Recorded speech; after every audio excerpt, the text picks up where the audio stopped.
വിശുദ്ധ ഖുർആൻ ഊന്നിപ്പറയുന്ന ഒരു കാര്യം, സമ്പത്ത് എന്നത് മനുഷ്യവർഗത്തിൻ്റെ നിലനിൽപ്പിൻ്റെ ഒരു ഘടകമാണ് എന്ന്. മനുഷ്യന് ഈ ഭൂമുഖത്ത് ജീവിക്കണമെങ്കിൽ അവന് സമ്പത്തുണ്ടാകണം എന്നാണ് ആ പറഞ്ഞതിൻ്റെ അർത്ഥം. ആ സമ്പത്ത് നിങ്ങൾ കൈകാര്യം ചെയ്യുന്നത് വിവേകപൂർണമായിരിക്കണം എന്ന് ഖുർആൻ എടുത്തു പറയുന്നുണ്ട്. നിങ്ങൾ സമ്പത്ത് ആരെങ്കിലും ഏൽപ്പിക്കുകയാണെങ്കിൽ അത് കൈകാര്യം ചെയ്യാൻ പ്രാപ്തിയുള്ളവരെ ഏൽപ്പിക്കണമെന്ന് ഖുർആൻ പറയാണ്. വലാ തുഅ്തു സുഫഹാ അംവാലക്കും, നിങ്ങളുടെ സ്വത്ത് നിങ്ങൾ വിവരമില്ലാത്തവരെ ഏൽപ്പിക്കരുത്. എന്തിനാണ് ആ സ്വത്ത് എന്ന് പറഞ്ഞിട്ട് ഖുർആൻ പിന്നെ പറയുന്നത്, അല്ലത്തി ജഅലല്ലാഹു ലക്കും ഖിയാമ, നിങ്ങളുടെ നിലനിൽപ്പിൻ്റെ ഒരു ആധാരമായി റബ്ബ് നിശ്ചയിച്ചതാണ് സ്വത്ത്. അപ്പോൾ അത് കൈകാര്യം ചെയ്യാൻ കഴിയാത്തവരെ നിങ്ങൾ ഏൽപ്പിക്കരുത്. അതേസമയം കൈകാര്യം ചെയ്യാൻ കഴിയാത്ത പ്രയാസമുള്ള ആളുകളുണ്ടാകുമ്പോൾ വർസുക്കുഹും, നിങ്ങൾ അവർക്ക് ജീവിക്കാനുള്ള വക നിങ്ങൾ കൊടുക്കണം. വക്സുഹും, അവർക്ക് ധരിക്കാനുള്ള സംവിധാനങ്ങളൊക്കെ നിങ്ങൾ സംവിധാനിക്കണം, നിങ്ങളുടെ ആ സമ്പത്ത് നിങ്ങൾ ഉപയോഗപ്പെടുത്തിയിട്ട്. ഭൂമിയെ സൃഷ്ടിച്ചത് 2 ദിവസങ്ങളിലും ആ ഭൂമിയിലുള്ള എല്ലാ സമ്പത്തും നിക്ഷേപിച്ചതും അതിനെ അള്ളാഹു ക്രമീകരിച്ചതും 4 ദിവസങ്ങളിലായിട്ടാണ് എന്ന. അതിൻ്റെ അർത്ഥം പണ്ഡിതന്മാർ വിശദീകരിക്കുന്ന ഒരു പ്രധാനപ്പെട്ട ഒരു പോയിൻ്റ്, ഈ ഭൂമിയിലുള്ള ആളുകൾക്കും ജീവികൾക്കും ആവശ്യമായതിൻ്റെ ഒരു 4 ഇരട്ടിയെങ്കിലും വസ്തുക്കൾ അല്ലെങ്കിൽ സമ്പാദ്യങ്ങൾ അല്ലെങ്കിൽ സമ്പത്ത്, വിഭവങ്ങൾ അത് ഈ ഭൂമിയിൽ ലഭ്യമാണ്, അല്ലെങ്കിൽ ഈ പ്രപഞ്ചത്തിൽ രക്ഷിതാവ് ഉണ്ടാക്കിയിട്ടുണ്ട് എന്നാണ് ആ പറഞ്ഞതിൻ്റെ അർത്ഥം എന്നാണ്. അതുകൊണ്ട് തന്നെ ജനസംഖ്യ എത്ര വർദ്ധിച്ചാലും ഭക്ഷണമില്ലാതെ ഒരാളും മരിക്കില്ല എന്നത് അത് വളരെ കൃത്യമായ ഒരു കണക്കാണ്. അത് ഖുർആൻ ഏറ്റെടുത്തൊരു സംഗതിയാണ്. വമാമിൻ ദാബത്തിൻ ഫിൽ അർള് ഇല്ലാ അലല്ലാഹി റിസ്ഖുഹ, ഭൂമിയിലുള്ള ഒരൊറ്റ ജീവിക്കും അതിൻ്റെ ഭക്ഷണം റബ്ബ് അതിൻ്റെ ഉത്തരവാദിത്തം ഏറ്റെടുക്കാതിരുന്നിട്ടില്ല. പിന്നെ ചിലർക്ക് ഭക്ഷണം കിട്ടാതെ പോകുന്നുണ്ടെങ്കിൽ അത് നാം കയ്യടക്കി വച്ചതിൻ്റെ നമ്മുടെ കുടിലമായ ചില സമീപനങ്ങളുടെയൊക്കെ കാരണമായിട്ടാണ് എന്നുള്ളതാണ് അടിസ്ഥാനപരമായിട്ട് റബ്ബ് സമ്പത്തുമായി ബന്ധപ്പെടുത്തി പറയുന്ന ഒരു കാര്യം എന്നുള്ളതാണ്. ഈ സമ്പത്ത് സമൂഹത്തിലെ ഏതെങ്കിലും ചില വ്യക്തികളുടെ കൈകളിൽ മാത്രം നിലനിൽക്കേണ്ടതല്ല. അത് ആ സമൂഹത്തിലെ എല്ലാവരിലേക്കും അത് സ്പ്രെഡ് ചെയ്യണം, എല്ലാവരിലേക്കും വ്യാപിക്കണം എന്നൊരു ഫിലോസഫിയാണ്, ഒരു കാഴ്ചപ്പാടാണ് ഇസ്ലാം സാമ്പത്തിക രംഗത്ത് മുന്നോട്ട് വച്ചത്.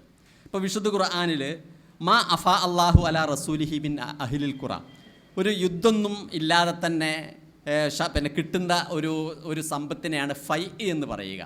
അത് എന്ത് ചെയ്യണമെന്ന് ഖുർആൻ പറയുന്നിടത്ത് പറഞ്ഞത്, അത് എന്തിനാണ്, എങ്ങനെയാണ് അതിനെ ഉപയോഗിക്കേണ്ടത്, അത് ഫലില്ലാഹി വലി റസൂലി, അള്ളാഹുവിനും അള്ളാഹുവിൻ്റെ റസൂലിനും അതിനൊരു വിഹിതമുണ്ട് എന്ന് പറഞ്ഞാൽ ദീനുമായി ബന്ധപ്പെട്ട കാര്യങ്ങൾക്ക് അതിൻ്റെ വിഹിതമുണ്ട്. പിന്നെ വലിദിൽ ഖുർബ, അടുത്ത ബന്ധുക്കൾ, അതുമായി പ്രയാസപ്പെടുന്ന ആളുകളുമായുള്ള ബന്ധുക്കളായ സാധുക്കൾക്ക് അതിലൊരു റേറ്റ് ഉണ്ട്. വൽ യത്താമ വൽ മസാക്കീൻ, സമൂഹത്തിലെ അഗതികൾക്കും പാവങ്ങൾക്കും അനാഥകൾക്കുമുണ്ട്. വബ്നി സബീൽ, വഴിയിൽ കുടുങ്ങിയ ആളുകൾക്കുണ്ട്. എന്തിനാണ് ഈ സമ്പത്ത് നിങ്ങൾ ഇവരിലേക്ക് എല്ലാവർക്കും എത്തണമെന്ന് പറയുന്നത് അള്ളാഹു നിശ്ചയിച്ചത്?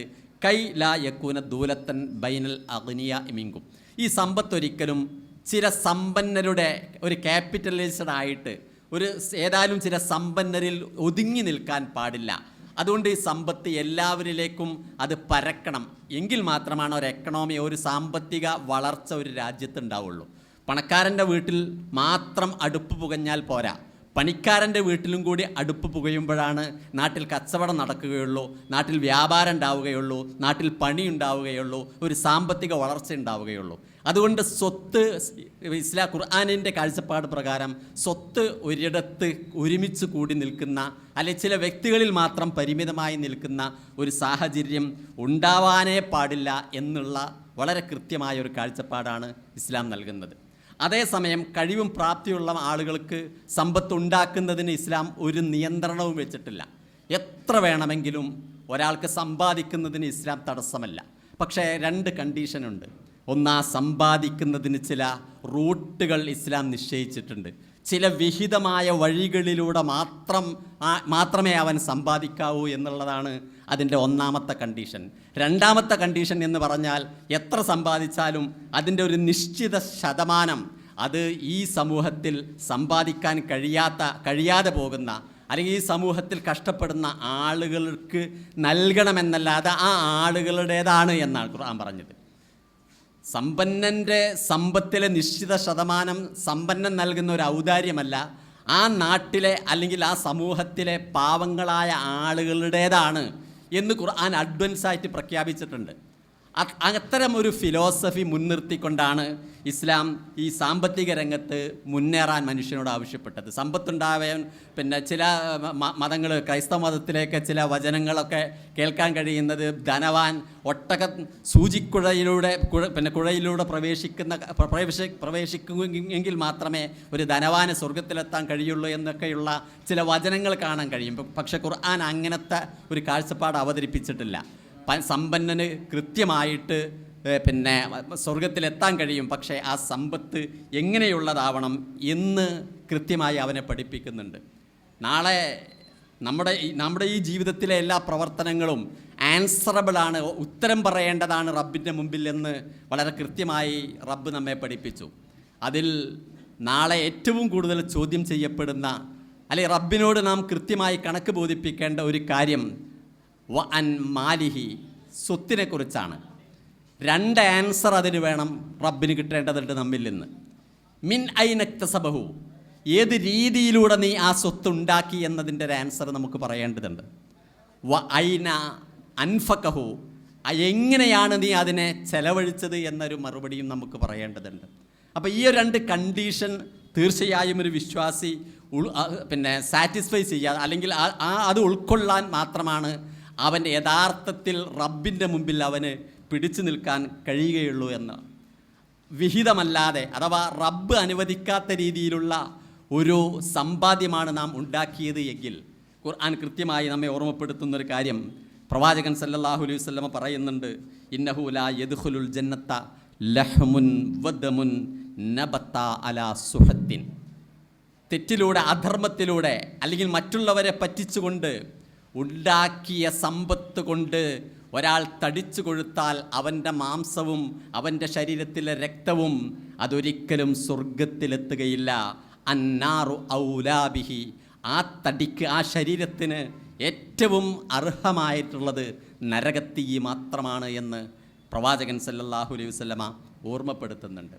അതുകൊണ്ട് നമുക്ക് സമ്പാദിക്കുന്നതിന് ഇസ്ലാം ഒരിക്കലും തടസ്സം നിശ്ചയിച്ചിട്ടില്ല, അല്ലെങ്കിൽ അതിനൊരു പരിധിയും നിശ്ചയിച്ചിട്ടില്ല. വബ്തഗി ഫീമാ ആതാക്കല്ലാ അദ്ദാറൽ ആഖിറ, ഏറ്റവും വലിയ സമ്പന്നനോട്, അന്ന് ആ കാലഘട്ടത്തിലെ ഏറ്റവും വലിയ കുബേരനായ ഒരു വ്യക്തിയോട് പറഞ്ഞതായിട്ട് ഖുർആൻ പറയുന്നത്, അള്ളാഹ് നിനക്ക് തന്നതുകൊണ്ട് നിൻ്റെ നാളത്തെ ജീവിതം, പരലോകം നീ ആഗ്രഹിക്കണം. അതേസമയം വലാ തെൻസ നസീബക്ക മിന ദുനിയ, ദുനിയാവിൽ ആ പണം കൊണ്ട് നിനക്കൊരുപാട് ആവശ്യങ്ങൾ നീ നിർവഹിക്കേണ്ടതുണ്ട്. നിനക്ക് വീട് വേണം, നിനക്ക് ഭക്ഷണം വേണം, നീ മാന്യമായി ജീവിക്കണം, അതൊന്നും നീ മറക്കും വേണ്ട. പക്ഷേ നീ സമ്പത്ത് കൊണ്ട് ആഗ്രഹിക്കേണ്ടത് തീർച്ചയായും റബ്ബിൻ്റെ പൊരുത്തമായിരിക്കണം. അതിനെന്താണ് വേണ്ടത്? അഹ്സിൻ കമാ അഹ്സന അല്ലാഹു ഇലൈക്, അള്ളാഹു ആണ് നിനക്ക് ഈ അനുഗ്രഹങ്ങളൊക്കെ തന്നത്. ആ അള്ളാഹ് തന്ന ഈ അനുഗ്രഹങ്ങൾക്കനുസരിച്ച് നീ മറ്റുള്ളവർക്ക് ഈ അനുഗ്രഹം പങ്കുവെക്കണം. വലാ തബ്ഗിൽ ഫസാദ ഫിൽ അർള്, നീ അതൊരു ഭാഗത്ത് എടുത്തു വെച്ചിട്ട് നാട്ടിൽ കുഴപ്പം നീ ഉണ്ടാക്കരുത്. ഇന്നല്ലാഹ ലാ യുഹിബ്ബുൽ മുഫ്സിദീൻ, കുഴപ്പക്കാരെ അള്ളാഹു ഒരിക്കലും ഇഷ്ടപ്പെടുകയില്ല എന്ന്. ഈ പണത്തിൻ്റെ ഒരു പ്രത്യേകത നിങ്ങൾ ആലോചിച്ച് നോക്കിയിട്ടുണ്ടോ? നമ്മുടെ കയ്യിൽ വെച്ചാൽ ഒരു ഉപകാരവുമില്ലാത്ത ഒരേ ഒരു സാധനം പണമാണ്. നമുക്ക് ഉപകാരം കിട്ടണമെങ്കിൽ നമ്മളത് നമ്മുടെ കയ്യിൽ നിന്ന് ഒഴിവാക്കണം. വേറൊരു വസ്തുവിനെക്കുറിച്ച് നമുക്ക് അങ്ങനെ ചിന്തിക്കാൻ കഴിയില്ല. നമ്മുടെ കയ്യിലുണ്ടെങ്കിൽ, കയ്യിൽ വെച്ചത് കൊണ്ട് നമുക്കെന്താ അതുകൊണ്ട് പ്രയോജനം ഇല്ലല്ലോ. നമ്മൾ ആ പണം ചിലവാക്കിയാൽ മാത്രമാണ് നമുക്കതിൻ്റെ ഉപയോഗം കിട്ടുന്നത്. അല്ലാതെ പണം തിന്നാൻ പറ്റില്ലല്ലോ, പണം കൊണ്ട് വീടുണ്ടാക്കാൻ പറ്റില്ലല്ലോ, പണം കൊണ്ട് അതുപോലെ തന്നെ മറ്റു പല വസ്തുക്കൾ ഉണ്ടാക്കാൻ കഴിയില്ല. അത് നമ്മൾ കൊടുത്താൽ മാത്രമാണ് നമുക്കതിൻ്റെ ഉപയോഗം കിട്ടുന്നത്. ഇത് വളരെ വലിയൊരു ഫിലോസഫിയാണ്. ഇത് തന്നെയാണ് പ്രവാചകൻ സല്ലല്ലാഹു അലൈഹി വസല്ലമ കൊടുക്കുന്നതിനെക്കുറിച്ച് പറഞ്ഞത്. വീട്ടിൽ ഒരാടിനെ അറുത്ത് ദാനം ചെയ്തിട്ടുണ്ട് ഒരിക്കൽ പ്രവാചകൻ സല്ലല്ലാഹു അലൈഹി വസല്ലം. വീട്ടിലേക്ക് തിരിച്ചു വന്നപ്പോൾ ആയിഷ ബീവിയോട് ചോദിക്കുന്നുണ്ട്, അറുത്ത് ഒക്കെ ശരിയാക്കി എല്ലാവരും കൊടുത്തോ, ഇനി എന്തെങ്കിലും ബാക്കിയുണ്ടോ എന്ന്. അപ്പോൾ ആയിഷ ബീവി പറഞ്ഞു, എല്ലാം കൊടുത്തു, ഒരു കുറക് മാത്രം എടുത്തു വെച്ചിട്ടുണ്ട് എന്ന്. അപ്പോൾ പ്രവാചകൻ പറഞ്ഞൊരു വാചകമുണ്ട്, കുറക് നമുക്ക് നഷ്ടപ്പെട്ടു, ബാക്കിയെല്ലാം നമുക്ക് കിട്ടിയെന്ന്. അഥവാ നമ്മുടെ അക്കൗണ്ടിലേക്ക് നമുക്ക് കൂലിയായി കിട്ടുന്നത് നാം കൊടുത്തതൊക്കെയാണ്. നമ്മൾ തിന്നതും നമ്മൾ ഉപയോഗിച്ചതും അതോടുകൂടി കഴിഞ്ഞു. ഇന്നലക്കമ അഖൽത്താവ അഫ്നൈത്താവ ലബിസ്ത, നിനക്ക് എന്ന് പറയാവുന്നത് നീ തിന്നതും നീ ധരിച്ചതും നീ നശിപ്പിച്ചതൊക്കെ തന്നെയാണ്. അത് നിനക്ക് കിട്ടിക്കഴിഞ്ഞു. പക്ഷേ യഥാർത്ഥത്തിൽ നിനക്ക് കിട്ടാനുള്ളത് നീ നൽകിയതാണ്, മറ്റുള്ളവർക്ക് ദാനം നൽകിയതാണ് എന്നുള്ള ഒരു കാഴ്ചപ്പാടാണ്. അതുകൊണ്ടാണ് ഖുർആൻ പറഞ്ഞത് നമ്മുടെ സ്വത്ത് നിശ്ചിത ശതമാനം അത് പാവങ്ങളുടെ വഫി അംവാലിഹിം ഹക്കുൻ മഅലൂം ലിസ്സാഇലി വൽ മഹ്റൂം. അവരുടെ സ്വത്തിൽ പാവങ്ങൾക്കും സ്വത്തില്ലാത്തവർക്കും ഒരു നിശ്ചിത ഓഹരി തന്നെ റബ്ബ് നിശ്ചയിച്ചിട്ടുണ്ട് എന്നാണ്. അത് റബ്ബ് കൃത്യമായി പഠിപ്പിച്ചിട്ടുണ്ട്. ഈ ഓഹരി, ഈ ഒരു വിഹിതം നമ്മൾ നൽകാൻ നമുക്ക് സന്നദ്ധരല്ലെങ്കിൽ വളരെ വ്യക്തമാണ് നമുക്ക് നമ്മുടെ സ്വത്ത് വൃത്തിയുള്ള സ്വത്തായി നിലനിർത്താൻ കഴിയില്ല എന്നുള്ളതാണ്. നമുക്കൊരു മുഅ്മിനാവാനും കഴിയില്ല. അപ്പോൾ ഇസ്ലാമിലെ സാമ്പത്തികം പഠിക്കാൻ അധികമൊന്നും പോകണ്ട. അപ്പോൾ നിങ്ങൾ ആലോചിച്ച് നോക്കൂ, വിശുദ്ധ ഖുർആൻ നമ്മളിങ്ങനെ ഓതി വരുമ്പോൾ ഫാത്തിഹ കഴിഞ്ഞ സൂറത്തുൽ ബക്കറ, ആരാണ് വിശ്വാസികൾ എന്ന് പറഞ്ഞിട്ട് അള്ളാഹു പറയുന്നത് എന്താണ്? വമിമ്മാ റസഖ്നാഹും യുൻഫിഖൂൻ അല്ലദീന യുഅ്മിനൂന ബിൽ ഗൈബ് വയുഖീമൂന അസ്സലാത്ത് വമിമ്മാ റസഖ്നാഹും യുൻഫിഖൂൻ. ഇത് മതി. വിശ്വാസി എന്ന് പറയുന്നത് അദൃശ്യമായ റബ്ബിനെയും പരലോകത്തെയും മലക്കുകളെയും ഒക്കെ അദൃശ്യമായ പലതിലും വിശ്വാസമുള്ളവരാണ്. പിന്നെ അതിൻ്റെ ഒരു ബാഹ്യ ലക്ഷണമായിട്ട് നിസ്കാരം നിലനിർത്തുന്നവരാണ്. പിന്നെ ബിമ്മാ റസഖ്നാഹും യുൻഫിഖൂൻ, അള്ളാഹു നാം അവർക്ക് നൽകിയതിൽ നിന്ന് ചെലവഴിക്കുകയും ചെയ്യുന്നവരാണ് എന്ന. അപ്പോൾ ചെലവഴിക്കുക എന്ന് പറയുന്നത് സമ്പന്നത അല്ലെങ്കിൽ സമ്പന്നൻ എന്ന് നമ്മൾ പറയുന്ന പണക്കാരൻ എന്ന് പറയുന്ന ഒരാളുടെ ഒരു ഉത്തരവാദിത്തമായിട്ടല്ല ഇവിടെ അള്ളാഹ് നമ്മെ ഓർമ്മപ്പെടുത്തുന്നത്. വിശ്വാസികൾ എന്ന് പറയുന്നത് എന്താണോ അവർക്ക് നാം നൽകിയത് അതിൽ നിന്ന് അവർ ചെലവഴിക്കും. അത് 100 രൂപ വരുമാനമുള്ളവൻ ചിലപ്പോൾ 5 രൂപയാണ് ചെലവഴിക്കുന്നതെങ്കിൽ അത് അള്ളാഹുവിൻ്റെ ഒരു 1000 രൂപ വരുമാനമുള്ളവൻ 500 രൂപ ചെലവഴിക്കുന്നതിൻ്റെ മൂല്യമാണ്. റബ്ബ് അത് പരിഗണിക്കുന്നത് അങ്ങനെയാണ്. അപ്പോൾ അതുകൊണ്ട് ഉള്ളത് ചെലവഴിക്കുക. പ്രവാചകനെ സംബന്ധിച്ച് റമളാനിൻ്റെയൊക്കെ നാളുകളിൽ അടിച്ചു വീശുന്ന കാറ്റ് പോലെ പ്രവാചകൻ ധർമ്മിഷ്ഠനായിരുന്നു എന്ന് പറയുന്നതിൻ്റെ അർത്ഥം എന്താ? പ്രവാചകൻ വലിയൊരു പണക്കാരനായിട്ടല്ല, പക്ഷേ ഉള്ളത് പങ്കുവെക്കാൻ, ചെലവഴിക്കാൻ, പ്രയാസങ്ങളുണ്ടെങ്കിൽ പോലും മറ്റുള്ളവർക്ക് കൂടി പരിഗണിക്കാനുള്ളൊരു മനസ്സ് പ്രവാചകൻ കാണിച്ചിരുന്നു എന്നുള്ളതാണ്. തീർച്ചയായും ഒരിക്കലും ഈ നമ്മുടെ സമ്പത്ത് ശുദ്ധീകരിക്കണമെങ്കിൽ ആ പാവങ്ങളുടെ അവകാശം കൃത്യമായി അതിൽ നിന്ന് മാറ്റിവെക്കണം എന്നത് ഖുർആൻ കൃത്യമായി പറയുന്നൊരു സംഗതിയാണ്. എങ്കിലാണ് നമ്മുടെ സ്വത്തിന് വളർച്ച ഉണ്ടാവുള്ളൂ. സക്കാത്ത് എന്ന വാക്കിനർത്ഥം 2 അർത്ഥമുണ്ട് ഭാഷയിൽ.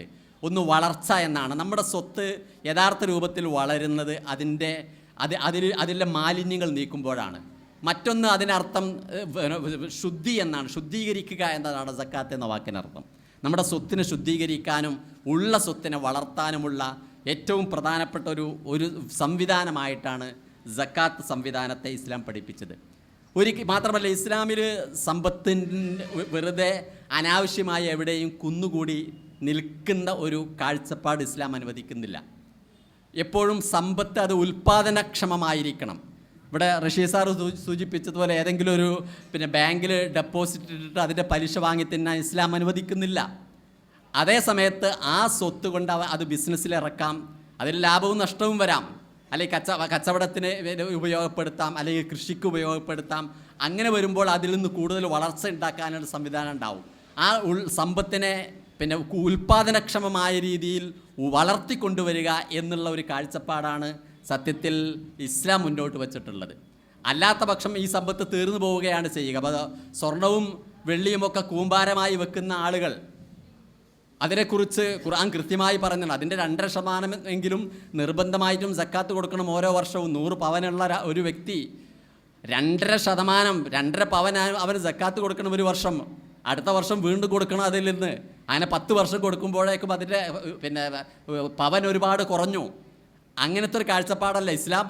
അതുകൊണ്ടാണ് അതിങ്ങനെ കൂമ്പാരാമാക്കി വെക്കരുത് എന്ന് പറഞ്ഞത്. അത് ഉപയോഗക്ഷമമായ അല്ലെങ്കിൽ ഉൽപ്പാദനക്ഷമമായ മാർഗത്തിൽ ഉപയോഗപ്പെടുത്തി അതിനെ വളർത്താനും കൂടുതൽ ആളുകളിലേക്ക് ആ സമ്പത്തിൻ്റെ ഉപയോഗം കടന്നു ചെല്ലാനുമുള്ള സംവിധാനങ്ങൾ ഉണ്ടാക്കിക്കൊണ്ടേ ഇരിക്കണം എന്നാണ് കൃത്യമായിട്ട് ഖുർആൻ നമ്മെ പഠിപ്പിക്കുന്നത്. അല്ലാതെ അത് കെട്ടിപ്പൂട്ടി വെക്കുന്നതിനെ കുറിച്ച് ഖുർആൻ പറഞ്ഞത് അത് കെൻസാണ്. വല്ലദീന യക്നീസൂന ദഹബ വൽ ഫില്ല വലാ യുൻഫിഖൂനഹാ ഫീ സബീലില്ലാഹി ഫബശ്ശിർഹും ബിഅദാബിൻ അലീം. അവർക്ക് വരാൻ പോകുന്നത് വലിയ ശിക്ഷയാണ്. യൗമ യുഹ്മാ അലൈഹാ ഫീ നാരി ജഹന്നം. നാളെ നരകത്തിൽ അവൻ്റെ ഈ സമ്പാദ്യമുണ്ടല്ലോ, സക്കാത്ത് പോലും നൽകാതെ ആർക്കും ഉപകരിക്കാതെ അവൻ എടുത്തു വെച്ച ഈ സ്വത്തുണ്ടല്ലോ, ഇത് പാമ്പായും അതുപോലെ തന്നെ ഇരുമ്പ് ദണ്ടുകളായും ഒക്കെ രൂപപ്പെട്ട് നരകത്തിൽ അവയുടെ അനുഭവം അതിൻ്റെ ഭീകരമായ ശിക്ഷ ഏറ്റുവാങ്ങേണ്ടുന്ന രംഗത്തെക്കുറിച്ച് ഖുർആൻ പറയുന്നത് അങ്ങനെ വിശദീകരിക്കുന്നുണ്ട് അത്തരം ആളുകളെ. അതുപോലെ തന്നെ സമ്പാദ്യം എന്ന് പറയുന്നത് ഒരിക്കലും മറ്റൊരുത്തനെ ചൂഷണം ചെയ്തുകൊണ്ടുള്ള, മറ്റൊരുത്തനെ കബളിപ്പിച്ചുകൊണ്ട്, മറ്റൊരുത്തൻ്റെ അവകാശം കവർന്നുകൊണ്ടുള്ള രീതിയിലുള്ള ഒരു സമ്പാദ്യമാവരുത് എന്നത് ഇസ്ലാമിന് വളരെ നിർബന്ധമുണ്ട്. പ്രവാചകൻ വിശുദ്ധ ഖുർആൻ പറയുന്നത് യാ അയ്യുഹല്ലദീന ആമനു ഇന്ന കസീറൻ മിനൽ അഹ്ബാരി വർ-റുഹ്ബാൻ. ഈ പുരോഹിതന്മാരും പാതിരിമാരൊക്കെ നല്ലൊരു ശതമാനം ആളുകൾ ജനങ്ങളുടെ സ്വത്ത് അന്യായമായി തിന്നുന്നു, ജനങ്ങളെ സത്യത്തിൽ നിന്ന് തടയുന്നു എന്ന് പറഞ്ഞതിൻ്റെ തൊട്ട് മുമ്പ് പറഞ്ഞത് അള്ളാഹു പറയുന്നത് വമാക്കാനലി ലബിയിൻ അൻ യഗുല്ല. ഒരു പ്രവാചകന് പോലും മറ്റൊരാളെ ചൂഷണം ചെയ്യാൻ പാടില്ല എന്നാണ്. മറ്റൊരാളെ ചതിച്ചുകൊണ്ട്, മറ്റൊരാളെ കബളിപ്പിച്ചുകൊണ്ട് അവൻ്റേതായ ഒരു സ്വത്ത്, അവൻ്റേതായ 5 രൂപ അത് നമ്മുടേതാക്കി മാറ്റാൻ പാടുള്ളതല്ല. അങ്ങനെ ചെയ്താലോ വമൻ യഗ്ലുൽ യഅതി ബിമാ ഗല്ല യൗമിൽ ഖിയാമ. നാളെ പരലോകത്ത് അവൻ കടന്നു വരുന്നത് മറ്റൊരുത്തനെ പറ്റിച്ചുണ്ടാക്കിയ എന്തെല്ലാം വസ്തുക്കളുണ്ടോ അതുമായിട്ടാണ്. നാളെ പരലോകത്ത് പരസ്യമായി ഞാനിതാ ഒരു വലിയ പറ്റിക്കാരനായിരുന്നു, വലിയൊരു കള്ളനായിരുന്നു എന്ന് ആളുകൾക്ക് ബോധ്യപ്പെടുത്തുന്ന ചിത്രവുമായി, രംഗവുമായി, ഒരു ഭാവത്തിൽ അവൻ നാളെ പരലോകത്ത് വരും എന്നാണ്. സുമത്ത് വഫ കുല്ലു നഫ്സിൻ മാ കസബത്ത് വഹും ലാ യുദ്ലമൂൻ. അവർക്ക് അർഹമായതാണ് അവിടെ ശിക്ഷയായിട്ട് കിട്ടുക എന്ന് അല്ലാഹു പറയുന്നുണ്ട്.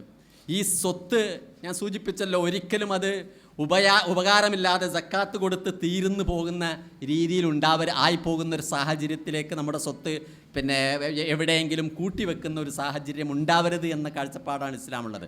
ഉമറുല്ലാവിൻ്റെ കാലഘട്ടത്തിൽ ഈ അനാഥകളുടെ സ്വത്ത് കൈകാര്യം ചെയ്യുന്നവരോട് ഉമറുല്ലാവിന് കൊടുത്തൊരു നിർദ്ദേശമുണ്ട്. നിങ്ങൾ ആ അനാഥകളുടെ സ്വത്ത് സംരക്ഷിക്കാൻ നിങ്ങൾ ബാധ്യസ്ഥരാണ്. പക്ഷേ ആ അനാഥകൾ വളർന്ന് 10-15 വയസ്സാകുമ്പോഴേക്കും ആ സ്വത്തുനിന്ന് സക്കാത്ത് കൊടുത്തിട്ട് അവർക്കൊന്നും അവസാനം അവർ 15 വയസ്സായി പ്രായപൂർത്തിയായി അല്ലെങ്കിൽ പക്വത എത്തിയതിന് ശേഷം അവർക്ക് കൊടുക്കാൻ ഒന്നും ഉണ്ടാവാത്ത ഒരു സ്ഥിതിവിശേഷം വരരുത്. അതുകൊണ്ട് നിങ്ങൾ ആ സ്വത്ത് നിങ്ങൾ ഉൽപ്പാദന മേഖലയിൽ ഇറക്കിക്കൊണ്ട് നിങ്ങൾ അതിനെ വളർത്തിക്കൊണ്ടിരിക്കണമെന്ന് ഉമർ റളിയല്ലാഹു അൻഹു അനാഥകളുടെ സ്വത്ത് സംരക്ഷിക്കുന്ന ആളുകളെ പ്രത്യേകം വിളിച്ച് നിർദ്ദേശം നൽകിയത് ഇസ്ലാമിക ചരിത്രത്തിൽ നമുക്ക് വായിക്കാൻ കഴിയും. എന്ന് പറഞ്ഞാൽ ഇസ്ലാമിൽ വളരെ കൃത്യമായിട്ട് സമ്പത്ത് അത് എപ്പോഴും ഉൽപ്പാദനക്ഷമമായ രീതിയിൽ അത് കൂടുതൽ നല്ല രീതിയിൽ ഉൽപ്പാദിപ്പിക്കപ്പെടുന്ന രീതിയിൽ മുന്നോട്ട് പോകണം എന്നുള്ള ഒരു കാഴ്ചപ്പാടാണ് ഇസ്ലാം പഠിപ്പിച്ചത്. അതുകൊണ്ട് തന്നെ സമ്പത്തിനെ സമ്പാദിക്കുന്നിടത്തുള്ള മര്യാദ പോലെ തന്നെയാണ് സമ്പത്ത് വിനിയോഗിക്കുന്നിടത്ത് 2 കാര്യങ്ങൾ വളരെ കൃത്യമായി ഇസ്ലാം നിർദ്ദേശിച്ച് നമുക്കറിയാം. വിശ്വാസികളുടെ അല്ലെങ്കിൽ അള്ളാഹുവിൻ്റെ യഥാർത്ഥ അടിമകളുടെ ഗുണം പറയുന്നിടത്ത് ഇബാദുർ റഹ്മാനിൽ അള്ളാഹു പറയുന്നത് നാം ഒക്കെ പഠിച്ചിട്ടുണ്ട്. വല്ലദീന ഇദാ അംഫഖു ലം യുസ്രിഫു വലം യക്തുറു. 2 കണ്ടീഷനാണ് ധനം ചെലവഴിക്കുമ്പോൾ ഒരു ഖുർആനിൻ പഠിതാവ് അല്ലെങ്കിൽ ഖുർആനിൻ്റെ അനുയായി പരിഗണിക്കേണ്ടത്. ഒന്ന്, അത് ആവശ്യത്തിനപ്പുറത്തായി തീരാൻ പാടില്ല, ധൂർത്തായി മാറരുത്. മറ്റൊന്ന്, ആവശ്യത്തിന് ചെലവഴിക്കാത്ത പിശുക്കിൻ്റെ ഒരു മനസ്സും ഉണ്ടാവരുത് എന്നുള്ളതാണ്. അപ്പോൾ ധൂർത്തിൻ്റെയും പിശുക്കിൻ്റെയും ഇടയിൽ ഒരു മിതത്വം ഇസ്ലാം എല്ലായിടത്തും പഠിപ്പിക്കുന്ന ആരാധനകളിൽ പോലും പഠിപ്പിച്ചൊരു സംഗതിയാണ് മിതത്വം പാലിക്കുക എന്നുള്ളത്. ഒരു തീവ്രമായ കാടുകയറിയ ഭക്തിയെ ഇസ്ലാം അംഗീകരിച്ചിട്ടില്ല. അല്ലെങ്കിൽ ഭക്തി തീരെയില്ലാതെ മൃഗീയമായ നടത്തത്തെയും ഇസ്ലാം അംഗീകരിച്ചിട്ടില്ല. ഒരു മിതമായ രീതിയാണ്. ഇതേപോലെ സമ്പത്തിൻ്റെ കാര്യത്തിൽ ധൂർത്തിനെയും പിശുക്കിനെയും ഒരേപോലെ നിരാകരിച്ചുകൊണ്ട് വളരെ കൃത്യമായ ഒരു വഴിയിലൂടെ പോകണം എന്നുള്ളൊരു കാഴ്ചപ്പാട് റബ്ബ് നൽകുന്നുണ്ട്. ധനത്തെക്കുറിച്ച് ഖുർആൻ പറയുന്ന വളരെ പ്രധാനപ്പെട്ട മറ്റൊരു പോയിൻ്റ്, അത് നമുക്ക് വലിയൊരു അനുഗ്രഹമാണ്. അതേസമയം അത് വലിയൊരു പരീക്ഷണവുമാണ് എന്നുള്ള ഈ രണ്ട് ചിന്തയും നമ്മുടെ മനസ്സിലിട്ടാവണം. സ്വത്ത് എന്ന് പറയുന്നത് അനുഗ്രഹവുമാണ്, അതേസമയത്ത് പരീക്ഷണവുമാണ്. ഇപ്പോൾ വജദക ആഇലൻ ഫഅഗ്ന, റസൂലിനെ കുറിച്ച് പറഞ്ഞത് നീ ദരിദ്രനായിരുന്നു, പിന്നെ നാം നിന്നെ ധന്യനാക്കി, സമ്പന്നനാക്കി എന്ന് പറയുന്നുണ്ട്. പ്രവാചകൻ വലിയൊരു സമ്പന്നനായി എന്നൊന്നും നമുക്ക് തോന്നിയിട്ടില്ല.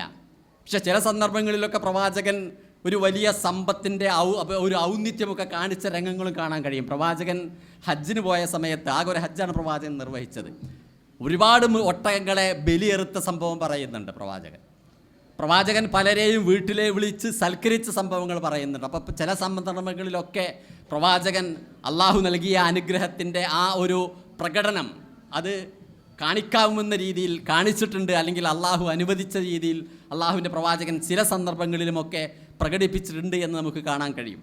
അതേ സമയത്ത് ഇന്നമാ അംവാലുക്കും ഫിത്ന, നിങ്ങളുടെ സ്വത്ത്, നിങ്ങളുടെ മക്കളൊക്കെ അള്ള നിങ്ങൾക്ക് തന്നൊരു പരീക്ഷണമാണ് എന്നൊരു ചിന്ത നിങ്ങൾക്കുണ്ടാവണം. അതുകൊണ്ട് അത് കൈകാര്യം ചെയ്യുന്നിടത്ത് വളരെ വലിയ ജാഗ്രത നിങ്ങൾ പാലിക്കണമെന്ന് ഖുർആൻ വളരെ കൃത്യമായി നമ്മെ പഠിപ്പിക്കുന്ന ഒരു കാര്യമാണ്. നമ്മുടെ ഈമാൻ്റെ, നമ്മുടെ വിജയത്തിൻ്റെ ഭാഗമായിട്ട് പറയുന്ന ഒരു കാര്യം, നാം ധനം ചെലവഴിക്കുന്നു അല്ലെങ്കിൽ ചെലവഴിക്കണം എന്നുള്ള കാര്യങ്ങളാണ്. ഖദ് അഫ്ലഹൽ മുഅ്മിനൂൻ എന്ന് പറഞ്ഞതിന് ശേഷം വിശ്വാസികൾ വിജയിച്ചു എന്ന് പറഞ്ഞതിന് ശേഷം അല്ലദീന ഹും ലിസ്സക്കാത്തി ഫാഇലൂൻ, അവർ സക്കാത്ത് കൃത്യമായി നൽകും എന്നൊക്കെ പറയുന്നത് കാണാൻ കഴിയും. സമ്പത്തിനോട് ഇസ്ലാം നേരത്തെ പറഞ്ഞതുപോലെ ഒരു നിഷേധാത്മക സമീപനം സ്വീകരിച്ചിട്ടില്ല. ഖുർആൻ പരിചയപ്പെടുന്ന ചില പ്രവാചകന്മാരൊക്കെ നല്ല സമ്പന്നന്മാരായിട്ടുണ്ട്. ദാവൂദ് നബി ആകട്ടെ, സുലൈമാൻ നബി ആകട്ടെ, യൂസുഫ് നബി ആകട്ടെ, പലപ്പോഴും പലരും പല ഉന്നത സമ്പന്നന്മാരായിട്ട് തന്നെ ഖുർആൻ പരിചയപ്പെടുത്തിയ രംഗങ്ങൾ നമുക്ക് കാണാൻ കഴിയും. പക്ഷേ അതുകൊണ്ട് ഏറ്റവും അധികം ശ്രദ്ധിക്കേണ്ടുന്ന ഒരു കാര്യം, ഇത് റബ്ബിനോട് നന്ദി കാണിക്കാനുള്ള, റബ്ബിനെ മറക്കാതെ ജീവിക്കാനുള്ള ഒരു സോഴ്സായിട്ട് നമുക്ക് സമ്പത്ത് എപ്പോഴും ഉപകാരപ്പെടണം എന്നുള്ള കാര്യം വളരെ ഏറെ ശ്രദ്ധിക്കേണ്ടതുണ്ട്. മനുഷ്യന് പൊതുവെ സമ്പത്തിനോട് ആർത്തിയുള്ള ആളുകളാണ് എന്ന് റബ്ബ് പറയുന്നുണ്ട്. ഈ ആർത്തി കൂടുന്ന സംഭവിക്കുമ്പോൾ ഉണ്ടാവുന്ന എന്താണെന്ന് വെച്ചാൽ റബ്ബിനെ നമ്മൾ മറന്നു പോകുമെന്ന, റബ്ബിനോട് നമ്മൾ കാണിക്കേണ്ട നന്ദി നമുക്ക് കാണിക്കാൻ കഴിയില്ല. ഖുർആൻ ഒരു കുതിരയെ ഉദാഹരിച്ചുകൊണ്ട് പറഞ്ഞൊരു സൂറത്തുണ്ടല്ലോ, വൽ ആദിയാത്തി ലബ്ഹ, കിതച്ചോടുന്ന കുതിരയാണ് സത്യം. ഫൽ മൂരിയാത്തി കദ്ഹ, യുദ്ധക്കളത്തിൽ പൊട്ടിപ്പടലങ്ങളും തീപ്പൊരിയും പാറിക്കുന്ന കുതിരയാണ് സത്യം. ഫൽ മുഗീറാത്തി സുബ്ഹ, അതിരാവിലെ ശത്രുവിനെതിരെ കടന്നാക്രമണം, തൻ്റെ പുറത്ത് യജമാനനെയും ഇരുത്തി ശത്രുവിനെതിരെ കടന്നാക്രമണം നടത്തുന്ന കുതിരയാണ് സത്യം എന്നൊക്കെ പറഞ്ഞിട്ട് പിന്നെ ഖുർആൻ പറഞ്ഞെന്നറിയോ, ഇന്നൽ ഇൻസാന ലി റബ്ബിഹി ലകനൂദ് എന്ന, മനുഷ്യൻ തൻ്റെ റബ്ബിനോട് ഏറ്റവും നന്ദി കെട്ടവനാണ്. കേവലം കുതിരക്ക് മുതിരയും വെള്ളവും കൊടുത്തതിൻ്റെ പേരിലാണ് ആ കുതിര വെട്ടിത്തിളങ്ങുന്ന വാളിൻ്റെ മുമ്പിലേക്ക് തനിക്ക് വെള്ളം തന്ന യജമാനനെ പുറത്തിരുത്തിക്കൊണ്ട് തൻ്റെ ജീവന് പോലും ഭീഷണിയാണ് എന്നറിഞ്ഞിട്ട് പോലും എടുത്തു ചാടുന്നത്. പക്ഷേ ഇത്രയൊന്നും പണി പടച്ചോൻ നമ്മെ ഏൽപ്പിച്ചിട്ടില്ല. നമുക്ക് വായുവും വെള്ളവും സൗകര്യങ്ങളൊക്കെ തന്ന റബ്ബ് നമ്മോട് പറഞ്ഞ ചില ചെറിയ ചെറിയ കാര്യങ്ങൾ അനുസരിക്കാൻ പോലും നമ്മൾ സന്നദ്ധരല്ല എന്ന് പറഞ്ഞിട്ട് പിന്നെ ഖുർആൻ പറയുന്ന വൈന്നഹു ലി ഹുബ്ബിൽ ഖൈരിൽ ഷദീദ്, മനുഷ്യൻ്റെ പ്രശ്നം എന്ന് പറഞ്ഞാൽ നന്ദികേട് അവനിൽ വരാനുള്ള കാരണം അവന് പണത്തോട് വലിയ ആർത്തിയാണ്. വൈന്നഹു ലി ഹുബ്ബിൽ ഖൈരിൽ ഷദീദ്, പണത്തോട് വല്ലാത്ത ആർത്തിയാണ് എന്ന ഈ ആർത്തിയാണ് നമ്മെ നന്ദി കെട്ടവരാക്കി മാറ്റുക എന്നാണ് ഖുർആൻ ആ വചനത്തിലൂടെ നമ്മെ ഓർമ്മപ്പെടുത്തുന്നൊരു സംഗതി. ഈ ആർത്തി മനുഷ്യൻ്റെ സ്വഭാവമായിട്ട് ഖുർആൻ പറയുന്നുണ്ട്. അത് അവസാനിക്കുന്നത് നമ്മൾ മണ്ണിലെത്തേണ്ടി വരും, കബറിലെത്തേണ്ടാവും.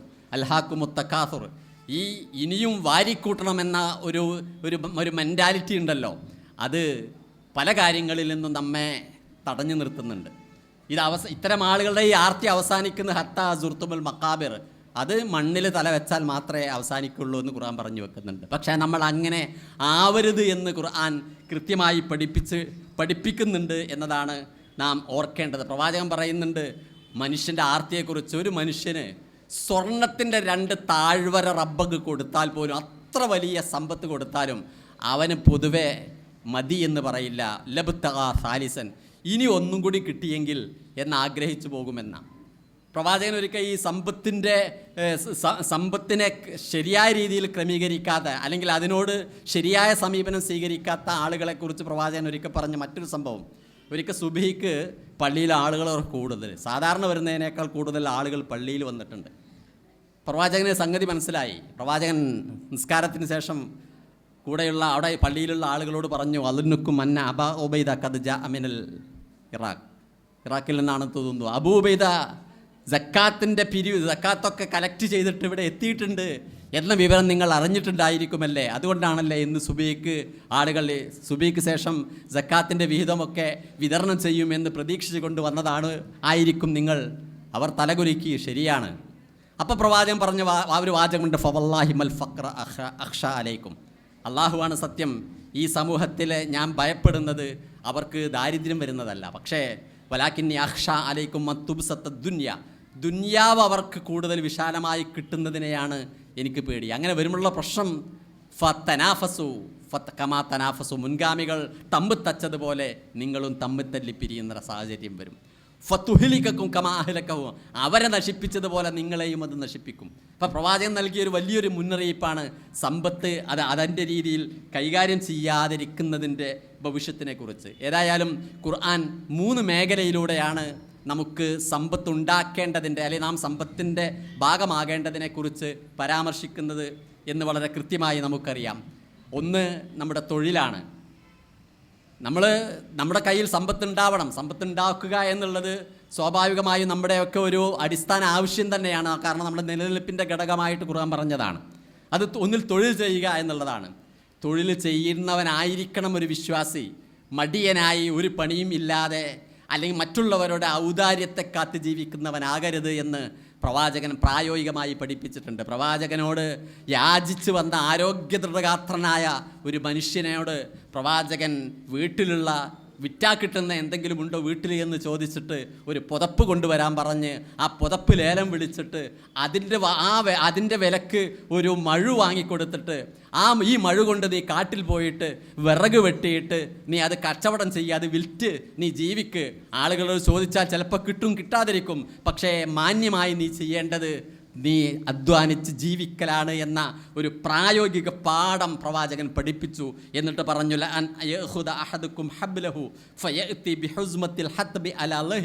ഒരു കയറെടുത്ത് പോയി ആ കാട്ടിൽ നിന്ന് ഒരു കെട്ട് വിറക് കെട്ടി തലയിലേറ്റിക്കൊണ്ടുവന്ന് അത് വിറ്റിട്ട് ഫയക്കുഫല്ലാഹു ബിഹാ വജ്ഹഹു, അങ്ങനെ മാന്യമായി ജീവിക്കാൻ ഒരാൾ ശ്രമിക്കുന്നതാണ് ഖൈറുൽ ലഹും മിൻ അൻ യസ്അലൻ നാസ അഅതൗഹു ഔ മനഉഹു, ജനങ്ങളോട് യാചിക്കുന്നതിനേക്കാൾ, കിട്ടട്ടെ കിട്ടാതിരിക്കട്ടെ ജനങ്ങളോട് ചോദിക്കുന്നതിനേക്കാൾ ഏറ്റവും മാന്യത ഇതാണ് എന്നൊക്കെ പറഞ്ഞ് തൊഴിലെടുക്കുന്നതിൻ്റെ അതിൻ്റെ മഹത്വം പ്രവാചകൻ പഠിപ്പിക്കുകയാണ്. സഹാബിമാർ അതിന് സന്നദ്ധരായിരുന്നു.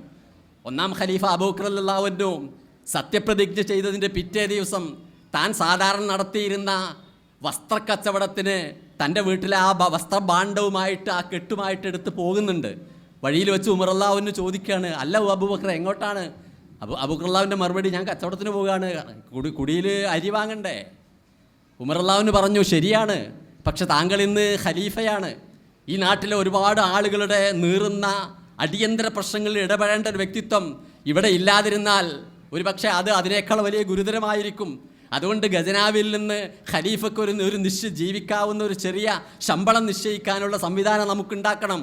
നിങ്ങൾ തിരിച്ചു വരൂ, നിങ്ങൾ അവിടെ ജനങ്ങൾക്ക് ലഭ്യമാകുന്ന സ്ഥാനത്ത് നിങ്ങൾ ഉണ്ടാവണം, നിങ്ങൾ അങ്ങാടിയിൽ നിങ്ങളുടെ കാര്യത്തിന് കച്ചവടം ചെയ്യാൻ പോണ്ട എന്ന് പറഞ്ഞ് അബൂബക്കർ റളിയല്ലാഹുവിൻ്റെ പ്രായോഗിക ബുദ്ധി കൊണ്ട് അബൂബക്കർ റളിയല്ലാഹുവിനെ ഉമർ റളിയല്ലാഹു അൻഹു തിരിച്ചു കൊണ്ടുവന്ന ചരിത്രം നമുക്ക് കാണാൻ കഴിയും. അതാണ് ഇസ്ലാം പഠിപ്പിക്കുന്ന തൊഴിലിൻ്റെ മഹത്വം. രണ്ടാമത് സമ്പത്തിൻ്റെ ഒരു ഘടകം എന്ന് പറയുന്നത് കച്ചവടമാണ്.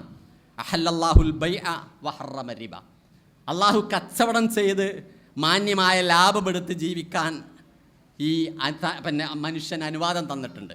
അതേസമയത്ത് ഒരു പണിയും എടുക്കാതെ മറ്റൊരുത്തനെ കൊണ്ട് പണിയെടുപ്പിച്ച് അവൻ്റെ വിയർപ്പൂറ്റി കുടിക്കുന്ന പലിശ വഹറമ റിബ അള്ളാഹു വിരോധിക്കുകയും ചെയ്തിട്ടുണ്ട്. കച്ചവടത്തിന് ഒരുപാട് റിസ്കുകളുണ്ട്. അവിടെ പോയി സാധനങ്ങൾ കളക്ട് ചെയ്യണം, അത് ശേഖരിക്കണം, അതിൻ്റെ സംരക്ഷണം ഉറപ്പുവരുത്തണം, അതിൽ ലാഭവും നഷ്ടവും സഹിക്കണം, അത് വിറ്റ് അതിൽ കിട്ടുന്ന ലാഭം അത് മാന്യമായ രീതിയിൽ ഉപയോഗപ്പെടുത്തുക, അങ്ങനെ ജീവിക്കാം, ഒരു മാന്യമായ ലാഭമെടുത്ത്. ഇപ്പം രണ്ടാമത്തെ ഇസ്ലാം പഠിപ്പിച്ച ധനസമ്പാദനത്തിൻ്റെ വഴി എന്ന് പറയുന്നത് കച്ചവടമാണ്. ഞാൻ വിശദീകരിക്കുന്നില്ല. മുഹാജിറുകളൊക്കെ മക്കയിൽ നിന്ന് മദീനയിലേക്ക് എത്തിയ മുഹാജിറുകളൊക്കെ പലരും അൻസാറുകളോട് ആവശ്യപ്പെട്ടത്, അൻസാറുകൾ പലതും പങ്കുവെക്കാൻ റെഡിയായിരുന്നു, അവർക്ക് എന്തും കൊടുക്കാൻ റെഡിയായിരുന്നു. പക്ഷേ മുഹാജിറുകളായ അധ്വാനശീലരായ ആ സഹാബികൾ അങ്ങോട്ട് പറഞ്ഞത്, നിങ്ങളുടെ മാർക്കറ്റൊന്ന് ഞങ്ങൾക്ക് കാണിച്ചു തരീൻ, ഞങ്ങൾ അവിടെ പോയി എന്തെങ്കിലുമൊക്കെ കച്ചവടം നടത്തിയിട്ട് ഞങ്ങൾ ജീവിതം പച്ചപിടിപ്പിച്ചു കൊള്ളാം ഇവിടെ എന്ന് പറഞ്ഞ ആ മുഹാജിറുകളുടെ മാതൃകയൊക്കെ, ആ അധ്വാനത്തിൻ്റെയും കച്ചവടത്തിൻ്റെയും ഒക്കെ ആ ഒരു സ്പിരിറ്റ് അവർ ഉൾക്കൊണ്ടുകൊണ്ട് ജീവിക്കാൻ അവർ സന്നദ്ധരായിരുന്നു എന്നുള്ളതാണ്. മൂന്നാമത്തെ ഒരു സമ്പാദ്യത്തിൻ്റെ സ്രോതസ്സായിട്ട് ഖുർആൻ നമുക്ക് പറഞ്ഞു തരുന്നത് കൃഷിയാണ്. കൃഷി വളരെ പ്രധാനപ്പെട്ട ഒരു സംഗതിയാണ്. ഈ കാർഷിക മേഖല എന്ന് പറയുന്നത് വളരെ പ്രധാനപ്പെട്ട ഒരു ഘടകമായിട്ടത് വളരെ കൂടുതൽ വിശദീകരിക്കേണ്ട ഒരു സംഗതിയായിട്ട് ഖുർആൻ പഠിപ്പിക്കുന്നുണ്ട്. മനുഷ്യൻ്റെ ദാരിദ്ര്യ നിർമ്മാർജ്ജനത്തിൻ്റെ ഒരു ബേസാണത് എന്ന് പറയുന്നത്. ഏതൊരാൾക്കും അവനവൻ്റെ പരിമിതമായ ചുറ്റുപാടിൽ അത്യാവശ്യമുള്ള കൃഷി നടത്താൻ അവൻ ശ്രദ്ധിച്ചാൽ ദാരിദ്ര്യത്തെ പടിക്ക് പുറത്ത് നിർത്താൻ കഴിയുമെന്നുള്ളതാണ്. ഒരു നാടൊന്നാകെ ഒരു കാലഘട്ടത്ത് വലിയ കടുത്ത ക്ഷാമം സംഭവിച്ച ഒരു രംഗം വിശുദ്ധ ഖുർആൻ പറയുന്നുണ്ട് സൂറത്ത് യൂസുഫിൽ. അതിന് പരിഹാരമായിട്ട് യൂസുഫ് നബി അന്ന് നിർദ്ദേശിച്ചത് എന്തായിരുന്നറിയോ? പ്രാക്ടിക്കലായിട്ടുള്ള കൃഷിയായിരുന്നു. തെസ്റഊനഹു, നിങ്ങൾ വരും വർഷങ്ങളിൽ നിങ്ങൾ നന്നായിട്ട് കൃഷി ചെയ്യണം. എല്ലാ ഒരു തുണ്ട് ഭൂമിയും നിങ്ങൾ വെറുതെ ഇടാതെ നന്നായി നിങ്ങൾ വിളവെടുക്കണം. എന്നിട്ടോ അത് അന്ന് തന്നെ തീർക്കരുത്, അപ്പോൾ തന്നെ നിങ്ങൾ ഉപയോഗിച്ച് തീർക്കരുത്. സുംബുലിഹി, അതിനെ എത്ര കാലം ദീർഘമായി അതിനെ സംഭരിച്ച് നിർത്താൻ കഴിയുമോ അതിൻ്റെ കതിരിൽ തന്നെ നിങ്ങൾ ആ ധാന്യത്തെ ഒക്കെ സൂക്ഷിച്ചു വെക്കുക. കാരണം ഭാവിയിൽ വരുന്ന പട്ടിണിയുടെയും ക്ഷാമത്തിൻ്റെയും കാലത്തെ പരിഹരിക്കാനുള്ള സ്റ്റോറേജായിട്ട് ഇത് ഉപയോഗപ്പെടുത്താനാണ് അന്ന് നിർദ്ദേശിച്ചത്. അഥവാ ഒരു സമൂഹത്തിൻ്റെ വലിയൊരു ദാരിദ്ര്യത്തെ നിർമ്മാർജ്ജനം ചെയ്യാൻ അന്ന് യൂസുഫ് നബി അലൈഹി സ്വലാത്തു വസ്സലാം ജനങ്ങൾക്ക് നൽകിയ ഒരു നിർദ്ദേശം, കൃഷി നിങ്ങൾ വ്യാപകമാക്കുകയും അതിൻ്റെ വിളവുകളെ നിങ്ങൾ അന്ന് തന്നെ തിന്നു തീർക്കാതെ ഭാവിക്ക് വേണ്ടി കരുതി വെക്കുകയും ചെയ്യുക എന്നുള്ളൊരു സംഗതിയായിരുന്നു. മരങ്ങളും അതുപോലെ തന്നെ കൃഷിയുമൊക്കെ ഉണ്ടാക്കുന്നതിൻ്റെ പ്രാധാന്യമൊക്കെ നമുക്കറിയുന്നവരാണ് നമ്മൾ. നമ്മളൊരു ചെടി നടാൻ പോകുമ്പോഴാണ് കിയാമത്ത് നാളിൻ്റെ ഒരു അലാറം നമ്മൾ കേൾക്കുന്നതെങ്കിൽ പോലും ആ ചെടി നിങ്ങൾ നടുക, അലാറം അവിടെ വന്നോട്ടെ എന്നുള്ള ഒരു സന്ദേശമൊക്കെ പ്രവാചകൻ നമുക്ക് പഠിപ്പിച്ചു തന്നിട്ടുണ്ടെങ്കിൽ വരും തലമുറക്ക് നമ്മേക്കാൾ കഴിയുന്ന കാര്യങ്ങൾ ചെയ്യേണ്ടതുണ്ട് കാർഷികമായിട്ട് എന്നാണ് ഇവിടെ പ്രവാചകൻ സൂചിപ്പിക്കുന്നത്. എനിക്ക് തന്ന സമയം വളരെയധികം അതിക്രമിച്ചിട്ടുണ്ട് എന്ന് ഞാൻ മനസ്സിലാക്കുന്നു. തീർച്ചയായും വളരെ ബൃഹത്തായ ഒരു വിഷയമാണ്. ഏതായാലും വിശുദ്ധ ഖുർആൻ പഠിക്കുന്ന നമ്മെ സംബന്ധിച്ചിടത്തോളം ഖുർആനിലെ ഇത്തരം ഈ ആശയങ്ങളൊക്കെ കടന്നു വരുന്ന ധാരാളം വചനങ്ങളിലൂടെ കടന്നു പോകുമ്പോൾ കൂടുതൽ അതിൻ്റെ ആഴത്തിൽ അറിയാൻ നമ്മൾ ശ്രമിക്കുക. അങ്ങനെ അള്ളാഹുവിന് ഏറ്റവും ഇഷ്ടപ്പെട്ട രീതിയിൽ ജീവിക്കാൻ റബ്ബ് നമ്മെ തുണക്കട്ടെ. വാഹിർ ദഅ്വാന അനിൽ ഹംദുലില്ലാഹി റബ്ബിൽ ആലമീൻ. അസ്സലാമു അലൈക്കും വറഹ്മത്തുള്ളാഹി.